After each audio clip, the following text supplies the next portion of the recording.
ये कथाएं पूरी तरह से कल्पना पर आधारित है। इनमें वर्णित स्थान, पात्र, घटनाएं और रहस्य वास्तविक नहीं है। किसी भी व्यक्ति, स्थान या घटना से इनका कोई संबंध नहीं है। ये कथाएं केवल मनोरंजन, सस्पेंस और साहित्यिक उद्देश्य के लिए बनाई गई है। श्रोता से अनुरोध है कि वे इन कथाओं को वास्तविक जीवन की घटनाओं या इतिहास के रूप में ना ले।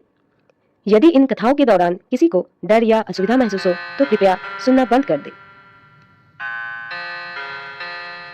अखबार की हेडलाइन थी, बोस फाइल्स। क्या एक जासूस न्याय करता है या दिमाग से खेलता है? ईशानीर बोस ने कॉफी का कप रखा। पहली बार दुश्मन उसके सामने नहीं था, वो हर जगह था। सोशल मीडिया पर एक पुराने वीडियो वायरल हो गया। ब्लैकवुड अस्पताल का कमरा 317। ईशानीर की आवाज, किशोर कांपती हुई, अगर आप सच नहीं बता सकते तो मर ही जाइए। वीडियो अधूरा था, लेकिन सच को पूरा कभी दिखाया नहीं जाता। टीवी स्टूडियो में बहस चल रही थी, क्या ईशानीर बोस प्रोजेक्ट इको का शिकार है या उसका वारिस? किसी ने कहा ये अपराधी है, किसी ने कहा वो हीरो है।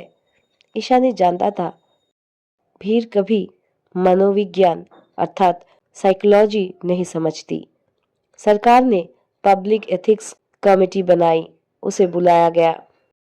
कमरे में कैमरे थे, लाइट्स थी और सवाल ब्लेड की तरह, क्या आपने मरीज नील्स क्रेमर पर अवैज्ञानिक प्रयोग किए?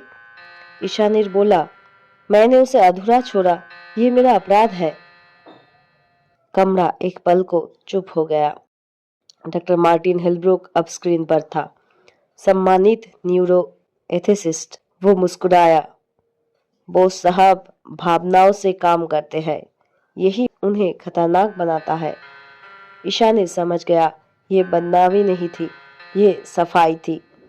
लोगों ने ईशानीर के घर के बाहर पोस्टर लगाए, स्टॉप माइंड गेम्स। किसी ने उसकी खिड़की पर आईना टांग दिया। वो रात भर उसमें खुद को देखता रहा। पहली बार उसे डर लगा, दुश्मन से नहीं, खुद के छवि से। नील्स क्रमर को लाइव गवाही के लिए लाया गया। उसने कहा, ईशानीर ने मुझे मारना नहीं सिखाया, उन्होंने मुझे जीने का डर दिया। भीड़ उबल पड़ी। सच साफ नहीं था। ईशानीर खड़ा हुआ, अगर आप चाहते हैं एक निर्दोष जासूस तो मैं नहीं हूं। अगर आप चाहते हैं एक इंसान जो अपनी गलती स्वीकार करे तो मैं यहाँ हूं। कैमरे बंद हो गए। कुछ सच रिकॉर्ड के लिए नहीं होते। समिति ने कहा, ईशानीर बोस सार्वजनिक जांच के अधीन रहेंगे, कोई फील्ड केस नहीं। नौकरी नहीं छीनी गई, लेकिन पहचान छीन ली गई। रात को ईशानीर अकेला चला। शहर की दीवार पर ग्रेफिटी थी, तुम हमें देखते हो पर हम तुम्हें देख रहे हैं।